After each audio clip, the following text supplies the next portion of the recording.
सबसे पहले थैंक्स करना चाहेंगे गॉड का and thanks to our all mentors जिनकी सपोर्ट एंड गाइडेंस के बिना ये पॉसिबल नहीं था and thanks to network 21 system जिसे फॉलो करके हम यहाँ तक पहुँच पाए।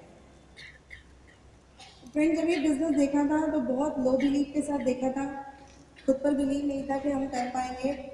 और जब इस तरीके के फंक्शन में आए तो वहाँ आकर देख जो रिवॉर्ड्स दिखाए जा रहे थे वो बहुत अट्रैक्टिव थे।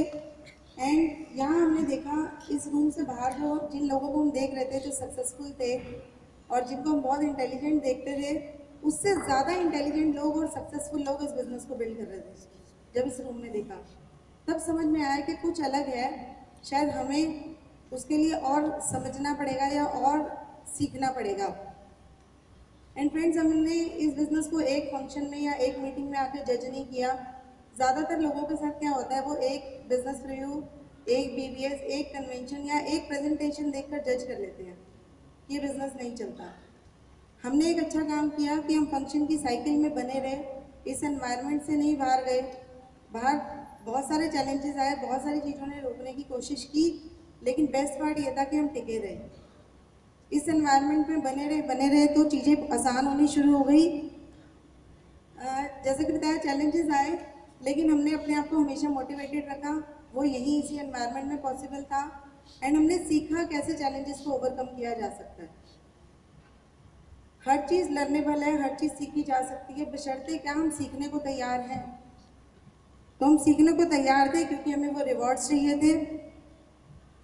एंड फ्रेंड्स, हो सकता है आज आप यहाँ नए हो, पहली बार इस मीटिंग में आए हो, आपके मन में बहुत सारे सवाल हो, लेकिन एक ही चीज़ कहना चाहूँगी, एक बार में एक मीटिंग देखकर, एक पर्सन को देखकर जज मत करना। कुछ फंक्शन, कुछ सीडी ज़रूर अपने अंदर डालना ताकि क्लियरिटी आए। और कई बार नए लोग ये सोचते हैं कि जो उनको लेकर आए हैं शायद इनका कुछ फ़ायदा तो नहीं है। बिलीव मी फ्रेंड्स, उनका फ़ायदा बाद में है, पहले आपका फ़ायदा है। लेकिन वो एक बार में, एक दिन में या एक घंटे में या एक मीटिंग में समझ में नहीं आएगा। आज यहाँ एक चीज़ कहना चाहूँगी, ज़्यादा लॉजिक लगाने की ज़रूरत नहीं है। ज़्यादातर लोग बहुत लॉजिक लगाते हैं। जब हम एक मूवी देखने जाते हैं, हमें नहीं पता वो मूवी हिट होगी या फ्लॉप होगी, और हम पैसे भी खर्च कराते हैं, वक्त भी लगाते हैं, और उसके बाद अगर मूवी फ्लॉप भी होती है तो हम उस पर लॉजिक नहीं लगाते। ठीक है ना, कोई बात नहीं। यहाँ पर हम आते हैं तो इतने लॉजिक लगाते हैं, ऐसे क्यों, वैसे क्यों, ये क्यों, वो क्यों करते हैं। क्यों करते हैं? जो रिवॉर्ड यहाँ दिखाए जा रहे हैं, क्या वो हमें चाहिए? अगर चाहिए तो फिर क्यों हम इतने लॉजिक लगा रहे हैं? आज यहाँ कहा जाएगा कि नेक्स्ट कन्वेंशन की टिकट लेके जाएं सबको, उसमें भी कुछ लोग लॉजिक लगाएंगे कि क्यों, वो तो 6 महीने बाद है, आज क्या जरूरत है उसकी, ले लेंगे टिकट। अपनी ज़िंदगी का समय और पैसा हम वैसे भी कहीं ना कहीं खर्च कर देंगे और शायद उसकी इतनी वैल्यू भी नहीं मिलेगी। आज हो सकता है आप वहाँ लास्ट में या पीछे कहीं बैठे हों, और आज अगर आप नेक्स्ट कन्वेंशन की टिकट लेकर जाते हैं तो हो सकता है आप अपनी सीट अपने लिए डिसाइड कर पाएँ। जब हम मूवी की टिकट पहले बुक कराते हैं तो हमें हमारी चॉइस की सीट मिलती है ना, और इमीडिएट कराते हैं तो नहीं मिलती। तो आज आपके पास वो चॉइस है कि अपनी नेक्स्ट कन्वेंशन की टिकट लेकर जाएं और अपने जो भी आज आपको यहाँ लेकर आए हैं उनके साथ टाइम लगाएं, पूछें कि हमारे लिए हम कहाँ आ सकते हैं, 20+, 45+ या 75+। ना कि आपको सिर्फ अपनी चॉइस की सीट मिलेगी, आपके ड्रीम्स के करीब हो जाओगे, आप अपने जो चीज़ें यहाँ दिखाई जा रही हैं वो आप अचीव करने लग जाओगे और स्टेज पर आ जाओगे। Thank you. जब ये बिजनेस स्टार्ट किया था दोनों ही जॉब में थे, और ऐसी जॉब थी कि टाइम निकालना बहुत मुश्किल था, इतना आसान नहीं था। हमारा भी बहुत मन करता था, जब मैं जॉब करता था तो बड़ा मन करता था कि जॉब में बहुत अच्छा करियर बनाएंगे, क्योंकि बॉसेस ये कहते हैं ना अक्सर कि अपना ही बिजनेस समझ के करो, तुम्हारी ही कंपनी है। हमें लगने लग जाता है कि हाँ बिल्कुल ठीक है, हमारा ही तो सब कुछ। लेकिन साल में तो जब 2-3 इंसिडेंट्स ऐसे होते हैं ना तो सब कुछ क्लियर हो जाता था, तब पता चल जाता था। और महीने के एंड में या महीने के शुरू में पता चल जाता है। लोग अपनी सारी जिंदगी निकाल देते हैं कई बार कि बेस्ट एम्प्लॉय बनने के चक्कर में, और बन भी जाते हैं, बट उसके बाद क्या? ना तो वो बेस्ट सन बन पाते हैं, डॉटर बन पाते हैं, ना वो बेस्ट हस्बैंड बन पाते हैं, वाइफ बन पाते हैं लाइफ में, और ना ही वो बेस्ट फादर या मदर बन पाते हैं, क्योंकि शायद बेस्ट एम्प्लॉय बनने में सारा समय निकालते हैं।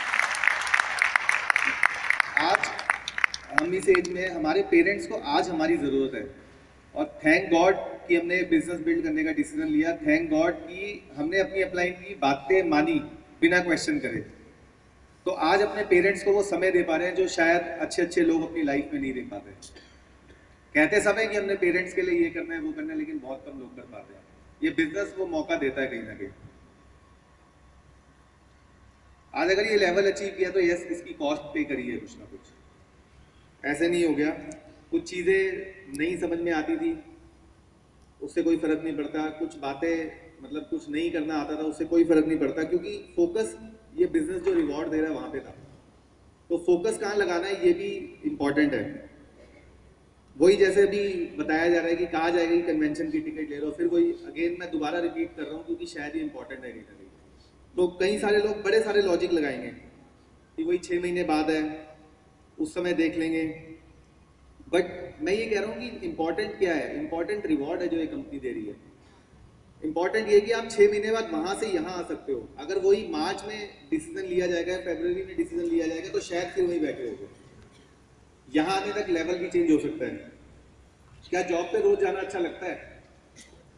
तो फिर हो सकता है यहाँ पे भी कुछ बातें अच्छी ना लगे, उससे क्या फर्क पड़ता है? वहाँ पे भी तो रोज जा ही रहे हैं। डिफरेंट तरीके का बिजनेस है तो अलग से चीज़ें भी लगेंगी, यहाँ को सीढ़ी सुननी पड़ेगी। इंपॉर्टेंट है क्योंकि अपने आप को इस बिजनेस में टिका के रखना सबसे ज़्यादा ज़रूरी होता है। कुछ सेमिनार करने पड़ेंगे, एक कन्वेंशन में नहीं किया अच्छा दोबारा आ जाओ, क्या फ़र्क पड़ता है? कहीं ना कुछ तो गेन करके जा ही रहना है यहाँ से। कुछ कॉस्ट लगेगी, अपना दिमाग चलाना पड़ेगा इस बिजनेस को समझने के लिए। अगर हमारा दिमाग इस बिजनेस को एक बार में जज कर सकता होता तो आज हम वहां नहीं होते जाए। वो समर्सिबल लगाते हैं ना, बोरिंग करते हैं, है ना? कब तक बोरिंग करनी पड़ती है? जब तक पानी ना निकल जाए।